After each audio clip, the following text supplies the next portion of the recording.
vencieron a los tepanecas de Azcapotzalco, a los de Coyoacán y Xochimilco, y a la gente de Cuitláhuac. Fue Tlacaelel quien levantándose combatió primero e hizo conquistas, y así solo vino a aparecer, porque nunca quiso ser gobernante supremo en la Ciudad de México Tenochtitlan, pero de hecho a ella vino a mandar. Vivió en la abundancia y la felicidad. Derrotaron a sus señores, los dueños de la tierra que habitaban, los que amenazaron con desaparecerlos, quitarles a su Dios. Encabezados por Itzcóatl y aliados con las tropas fieles al texcocano Nezahualcóyotl, los mexicas observaban al valle por donde entraron siendo unos desconocidos y que ahora podía ser suyo. Y si tomamos como ciertas algunas crónicas y cantares, todo se debió a la mente y los planes de un solo hombre, quien pudo observar en su totalidad el camino a seguir por los mexicas, los hechos a consumarse y la manera con la que podían conquistar el mundo que conocían. Si era necesario modificar la historia, así se haría, así se hizo. Él inspira este sentido místico guerrero que está permeando la actividad guerrera de los mexicas, que es tan importante.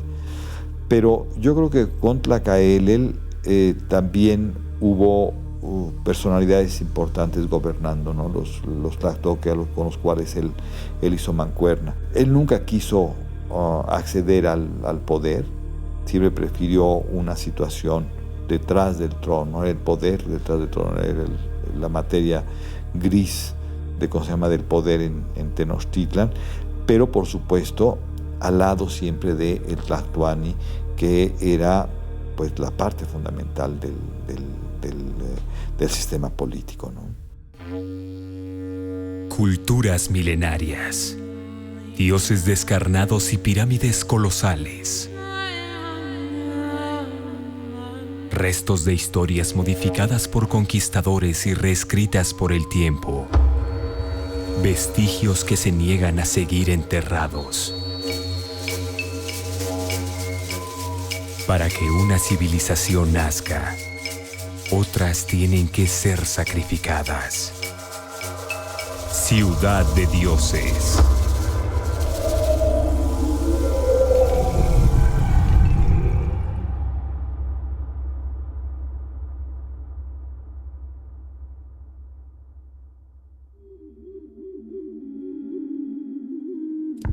Como vimos en nuestro capítulo anterior, fue la unión de dos personajes, Itzcóatl y Tlacaelel, lo que logró animar tanto a la élite gobernante mexica, así como a sus guerreros y al pueblo en general, imprimiéndoles la confianza necesaria para enfrentar a quienes se veían como invencibles. Ellos, los mexicas, tenían de su lado a Huitzilopochtli, quien nunca los ha abandonado. Nada saldría mal.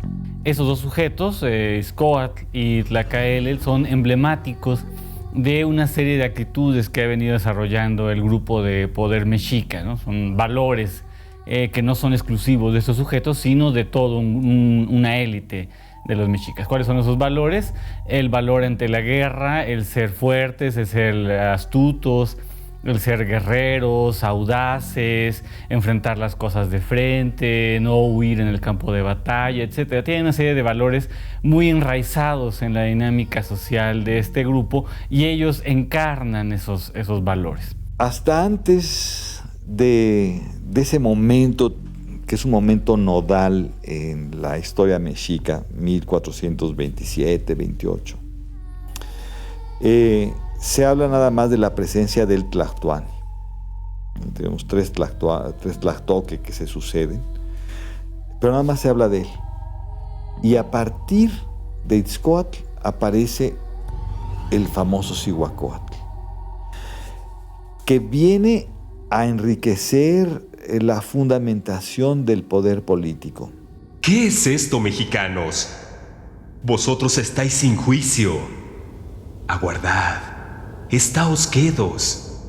Dejadnos tomar más acuerdos sobre este negocio.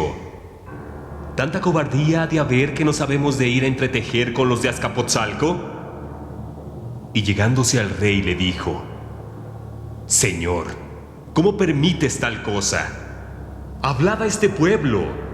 búsquese un medio para nuestra defensa y honor, y no nos ofrezcamos así tan afrentosamente entre nuestros enemigos. Palabras atrevidas para un momento que necesitaba resolverse adecuadamente. Desaparecer o salir victoriosos eran las únicas opciones. Este hombre que se atrevió a hablar tan fuerte al portador de las palabras del dios tenía un origen, o tal vez no. Tlacaelel es un personaje que en algunas crónicas se le otorga una importancia verdaderamente desmesurada. A veces parece que todo lo ha creado él mismo, todo ha salido de él, y en otras crónicas ni siquiera se le menciona. Tlacaelel es, digamos, el autor de una nueva manera de percibir la guerra y de percibirse a sí mismos los mexicas. Se habla de una manera o de una ideología místico-guerrera. Y efectivamente, la religiosidad va a impactar de manera definitiva y profunda a la actividad guerrera entre los mexicas a partir precisamente de Tlacaelel y de Itzcoatl. Si ya tenían al representante del dios en la tierra, quien hablaba en su nombre y llevaba a cabo la guerra a otras naciones, ¿quién sería este hombre que sería dibujado justo detrás de los Tlatoque? En los textos aparece la mención, por vez primera, del Cihuacóatl. Cihuatl es mujer, Coatl es serpiente, pero no nos vamos a quedar con la idea de la mujer serpiente. Es más profundo. Cihuatl es mujer o es también lo femenino, y Coatl es el gemelo. De ahí viene cuate. Nosotros en México al gemelo le decimos cuate, o a un amigo que es como nuestro gemelo, porque lo queremos mucho, le decimos mi cuate, porque viene de Coatl, serpiente por un lado, pero también gemelo. Entonces se encarga de una serie de elementos de administración, de cuidado, de gobierno interno de Tenochtitlan. Cuando el Tlatoani sale en campaña, el Cihuacóatl se encarga de gobernar la ciudad, se encarga de administrar la justicia para los macehuales, se encarga de cuidar los almacenes, cumple toda una serie de funciones de gobierno interior, el Tlatoani de gobierno exterior.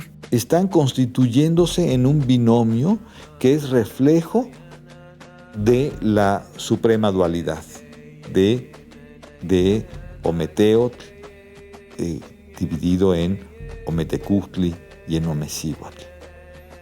Entonces, es un elemento más de fundamentación y de justificación del poder. Algunos dudarían de sus obras y reformas. Otros lo verían como el forjador de la gloria y fama mexica, siendo la voz que aconsejaba y guiaba no solo al triunfante Itzcoatl, sino a los futuros dos Tlatoque. Sus acciones se verían reflejadas en las reformas al Estado mexica. Uno, que es el reparto de tierras, lo cual debe acotarse, porque es importante. Primero, porque Tenochtitlan estaba en una isla, en un lago, el lago de Texcoco, que tiene un cierto grado de salinidad. Entonces, el lago de Texcoco nunca fue apropiado para la agricultura. Solemos imaginarnos a Tenochtitlan como una especie de vergel o jardín flotante. No era exactamente eso. La agricultura se podía practicar, pero con fuertes limitaciones. Por eso se van a repartir las tierras que han arrebatado a Azcapotzalco. Las van a repartir entre los grandes señores, entre los grandes guerreros vencedores de Azcapotzalco. El tributo, el trabajo, tienen que administrar la justicia, tienen que ir viendo a sus necesidades religiosas comunes, santuarios de toda la Cuenca de México. Entonces se va creando una serie de administración bastante compleja, no la terminamos todavía de conocer.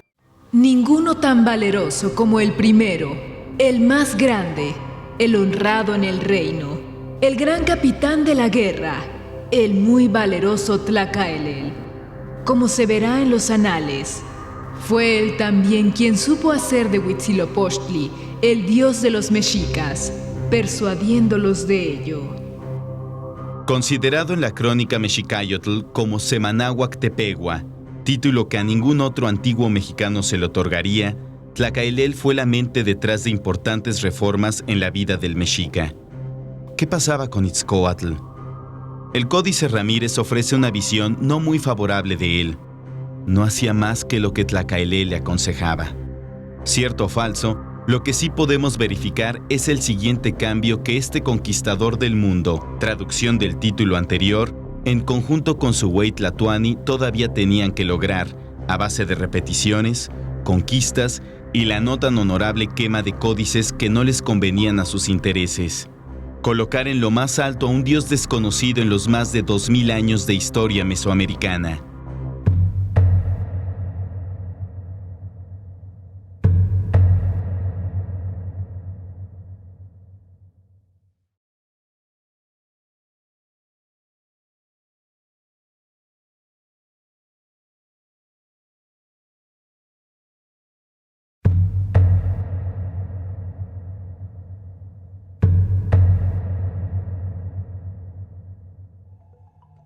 El texto por el cual conocemos este episodio es bastante escueto. En él se dice que los códices que se conservaban no eran adecuados porque muchos personajes allí eran tratados como divinidades y no lo eran. Por lo tanto, se ordena la quema de estos para confeccionar nuevos elementos. Se guardaba su historia, pero entonces fue quemada cuando reinó Itzcoatl en México. Se tomó una resolución. Los señores mexicas dijeron: no conviene que la gente conozca estos libros de pinturas. Los que están sujetos se echarán a perder y andará torcida la tierra, porque en ella se guarda mucha mentira y muchos en estas pinturas han sido tenidos falsamente por dioses. Se está hablando de los códices de los barrios, es decir, de los calpulis de Tenochtitlan, que cada uno de ellos tendría su historia particular, tendría sus propias divinidades. No quiere decir que fueran dioses exclusivos, sino que tenían una devoción especial por estos dioses patronos de cada calpuli, y esos podrían ser los sujetos a los que se alude en el texto, que han sido tomados como dioses, no siéndolo. Eso sería como una de las reformas más importantes, que es moldear el pasado en función de las necesidades del presente, lo cual nos puede parecer un poco quizás hasta escandaloso, pero todo el mundo lo ha hecho, absolutamente todo el mundo lo ha hecho. La conciencia histórica del ahora considerado Pueblo del Sol comenzaría a formarse así. Es a partir de la quema de libros, ya fueran solo los mexicas o incluso de los pueblos sometidos, que en las crónicas posteriores se ensalza las vivencias de los antepasados, que se habla de la importancia de Huitzilopochtli y de su madre, Coatlicue. Cuando la guerra de Azcapotzalco, las narraciones no hacen alusión a esta carga místico-guerrera, y en cambio sí, a partir de entonces, siempre es para mayor gloria de la divinidad. Y eso es algo que está en todas las crónicas. O sea, sería algo así como los mexicas, como si los mexicas tuvieran un destino ya marcado en relación con la divinidad, y que todo girara en torno a ese Dios poderosísimo que es Huitzilopochtli. Por supuesto, esto es el nivel ideológico, es el nivel de religiosidad, pero habría otro, lo reitero, en donde las guerras significaron el incremento importantísimo de riquezas para los mexicas. ¿Qué es lo que van a hacer los mexicas? Van a retomar elementos que ya existían antes el sacrificio humano. Sabemos por evidencia tanto arqueológica, de antropología física, iconográfica, etcétera, que el sacrificio humano en Mesoamérica es muy, muy antiguo. Los hombres están en deuda con los dioses desde el momento mismo de la creación. Los dioses donaron su sangre para que nosotros existiéramos. Entonces les tenemos una deuda, les debemos pagar eternamente una deuda de sangre. Y todos los pueblos mesoamericanos lo hicieron. Pero los mexicas reinterpretaron el asunto y le pusieron, así que demasiada crema en sus tacos, le pusieron demasiado interés al asunto. Lo exaltaron exorbitantemente, dado el carácter guerrero de la divinidad. Itzcoatl, la serpiente de obsidiana, lograría grandes avances en las aspiraciones de un pueblo que pedía más y más. Conquistó diversos señoríos dentro del valle, como en los actuales estados de Puebla y Guerrero. Fallecería en 1443 y fue coronado como quinto tlatoani Motecuzoma Ilhuicamina, quien conquistaría regiones pertenecientes a Morelos, Veracruz, Chiapas y zonas de Guatemala. Los mexicas tuvieron que ir creando también una ciudad acorde al poder que iban generando. Cada tlatoani estaba obligado a extenderlo, a enriquecerlo, a hacerlo más bello. Ahora, debemos pensar que no es solamente el edificio principal, que conocemos nosotros como Templo Mayor, sino todo el recinto sagrado, absolutamente todo el recinto sagrado. Es decir, también acrecentarían el tamaño y la calidad de los juegos de pelota, del templo de Quetzalcóatl, del templo de Tezcatlipoca. Sacrifíquense esos hijos del sol, que no faltarán hombres para estrenar el templo cuando estuviese del todo acabado. Porque yo he pensado lo que de hoy más se ha de hacer, y lo que se ha de venir a hacer tarde. Vale más que se haga desde luego, porque no ha de estar atenido nuestro Dios a que se ofrezca ocasión de algún agravio para ir a la guerra.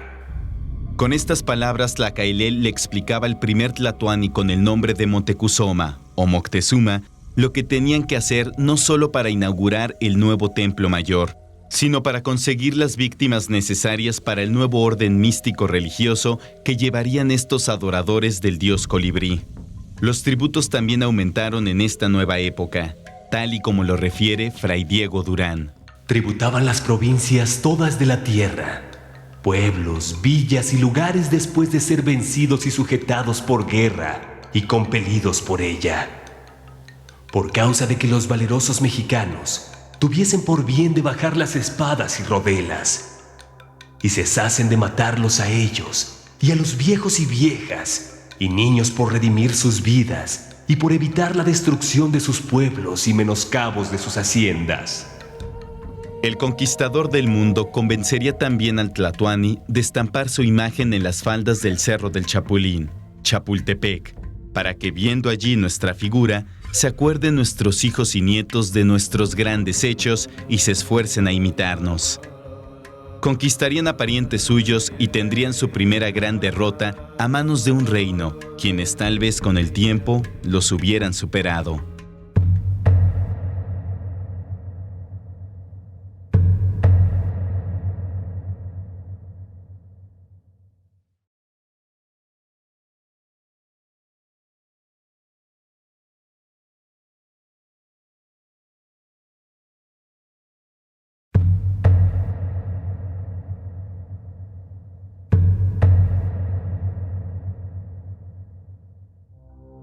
Los tenochcas, sabemos por las historias, son una rama del grupo mexica. No son los únicos, son, digamos, los más famosos, los más importantes. El último grupo en separarse es el de los mexicas tlatelolcas.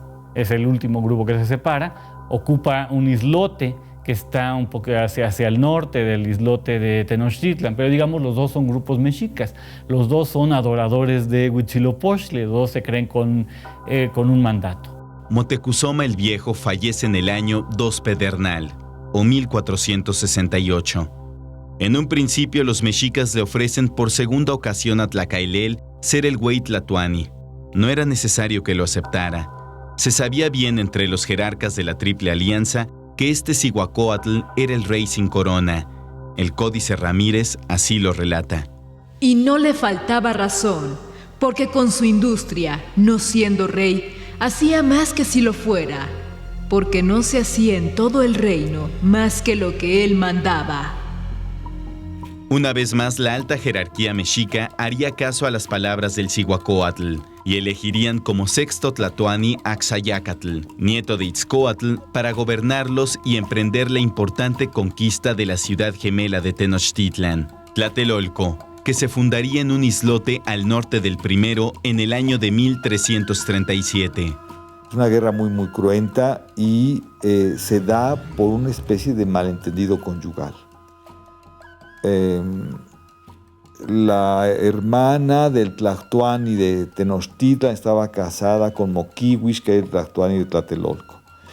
Pero esta mujer era muy delgada, cosa que no era apreciado por los indígenas, porque les gustaban más bien las mujeres que fueran amplias de caderas, y esta mujer era muy delgada, tenía mal aliento, en fin, y pues no era objeto de los favores del Tlatoani Moquihuix.